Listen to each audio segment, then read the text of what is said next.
Welcome to the DK Custom channel. My name's Kevin. This is Dwayne. And today we're going to talk about that heat monster.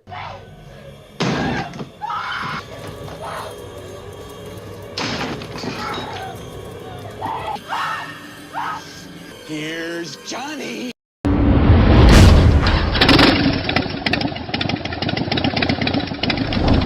Today we're going to talk about heat and how it affects performance. There are a lot of people out there who think that heat does not affect performance, that their bike runs just fine at 280 degrees, 310 degrees. And we don't blame them because the dealers tell them that that's normal. Right. And the fact of the matter is, it is normal for a twin cam in Milwaukee 8 to run too hot for its own good. But it is not right. Yeah. And we have some dyno charts here that we're going to share today showing what happens when the Harley engine gets too hot and what Harley has done built into their ECM to try and get that heat down. Right. Now, before we even start, Dwayne, put up on the screen straight from the Harley manual what Harley says is the normal operating temperature for a Harley. And we're just to leave this up on the screen for a couple seconds so it sinks in. Right. And now this isn't a number Kevin and I have derived from our testing. This is from the manufacturer, from Harley-Davidson themselves. So let's dig into it. Here's the twin cam. This is my personal 2012 103 twin cam. And the only difference in this chart was one of the runs was done when the engine temperature was at 210 degrees. And you can see a nice power band right here that's going up well above 90 foot-pounds of torque.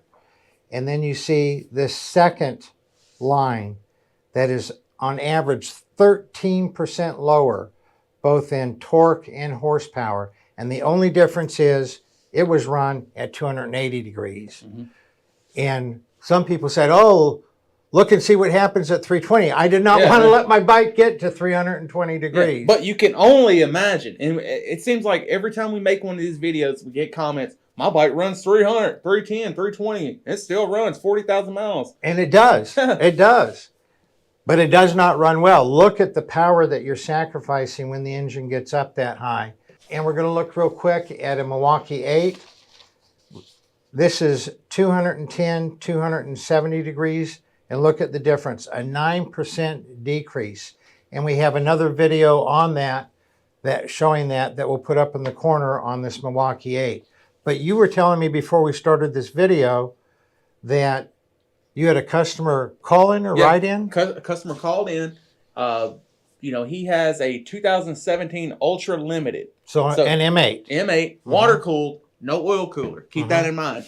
He took it in, for whatever reason, the dealership had to rebuild the engine. They told him that his connecting rods had discolored due to engine heat, due to excessive engine heat because of some aftermarket mods he's made. Right. Not because the oil temps are too high or because the bike runs too hot, because of some aftermarket. And the mods he made had nothing to do. Right, one of which was a free-flowing exhaust system. Which will not cause an engine to run hotter. Right, and then as a follow-up to that, he said that my bike never gets above 270. I don't understand what they mean. But well, let's look at what happens at 270. At 270 degrees, Harley has cut the timing because they go, that's too hot. Because remember, you flash it back up on the screen, normal operating temperature, and this is from a Milwaukee 8 manual, that 230 degrees is normal operating temperature. And we see at 210, it's working really well. It gets up to 270, look how much power is cut. Because both on the Milwaukee 8 and on the twin cam, what Harley does is they retard the timing when it gets up to a certain temperature in an attempt to cool the bike down so it doesn't damage itself like this customer's. So he said he didn't understand why, because it only gets to 270. 270 is too hot. Right.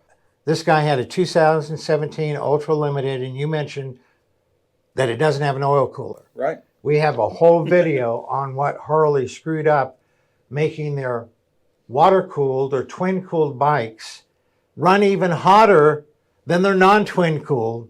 And we have a whole video on that here and why that happens. And one of the reasons is because there's no oil cooler on it. So temperature is probably the biggest power robber. Almost everybody's stock, not all bikes are the same, but almost everybody's stock twin cam Milwaukee 8 are going to run too hot for their own good.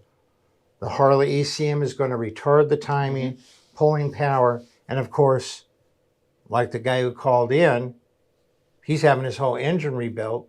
I'm assuming, was it under warranty or? I didn't catch that. Okay. He's having his whole engine rebuilt because it just got too hot. I've had two engines. I've had one complete remanufactured engine. It got too hot. They just said it's too messed up, and they put a whole new engine in it. On my 2011 Tri-Glide, it got too hot, and they had to do a whole top end. Cylinders, heads, pistons, rings, all that, because it got too hot. Now, the interesting thing is, because we have a lot of people who say my bike runs just fine at 310, 320, and my Tri-Glide, my 2011 Tri-Glide that under warranty got the whole top end replaced because it had all been damaged from too much heat, it was running also. It was not smoking, no blue smoke coming out, and it was going down the road just fine. But I noticed I had a significant loss in power over time, and so I took it in for a leak down test, and while it was running fine, it failed the leak down test. In fact, it was so bad that they couldn't even get any number to register. Right. Usually, you want to see 94, 95% on the leak down. On a new engine, a lot of people won't be satisfied with an engine rebuild unless there's a leak down number of 97 or higher. Mine wouldn't even register one. It was just coming out the exhaust as quick as they were putting it in. And again, it still runs. So that's the deceptive part. It still runs. Harleys aren't built for speed, so you're not out here drag racing. So the performance degradation over time, it's very hard to notice. But a lot of people say, "Well, I have a warranty. If it grenades, I'll just get it replaced." Well, it's probably not going to grenade until right after that warranty. And Harley has done a really, really good job at making these bikes run no matter what. Yeah. They have. There's no doubt about that. But one of the ways they do it is that they cut the timing. Produces less power, which is going to produce less heat. Heat is a power robber. Right. Just the fact that your bike is running does not mean that it's not damaged from heat. So the most important thing to do, and what I've done since that 2011 fiasco, is we've developed a lot of different cooling strategies to keep these bikes down in the optimum operating temperature where you're going to get the most power out of it and where you're not going to be causing long-term damage. Both air, head cooling components and oil cooling components.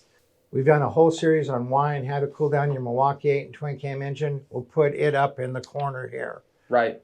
So sometimes people have said, man, you guys just harp on heat so much, but it's because it's such a killer. It is something that you do not want to have happen. And we're battling against all the dealerships out there who say, oh, it's normal. Yeah. And they're not wrong. It is normal. But it's wrong that it's that normal. Yeah, because I've seen it time and time again. Well, my buddy's bike runs 290 also. Mine does. So it seems normal because they're kind of all doing it. But it's not right. Again, it's normal, but it's not right. And you have a huge drop in power. So this is what I do personally, and this is what I recommend to anybody who wants that little bit of extra power. Before doing any air cleaners, exhaust, cams, tuner, anything like that, first thing to do is to do the things that will get rid of the heat, because not only will that increase your power, but it'll also help your engine last longer. Then slowly start adding mods until you get to the power point that you want to be at. But if you add stage 1 and then cams all searching for more and more power, you're fighting against the fact that it's going to get hot and Harley's going to reduce the power. Right. Especially if your bike is one that's not equipped with an oil cooler, like many of them are not. Yeah. So Get rid of the heat. That's one of the best things you can do to improve the longevity of your Harley and to have more power and not have it being cut out from you by the ECM when it gets too hot. Right. Now, if you guys have any questions about the cooling components we offer and if they are compatible with your particular bike, or if you just want to know what we recommend for your particular situation, shoot us an email to support@dkcustomproducts.com. Y'all ride safe out there.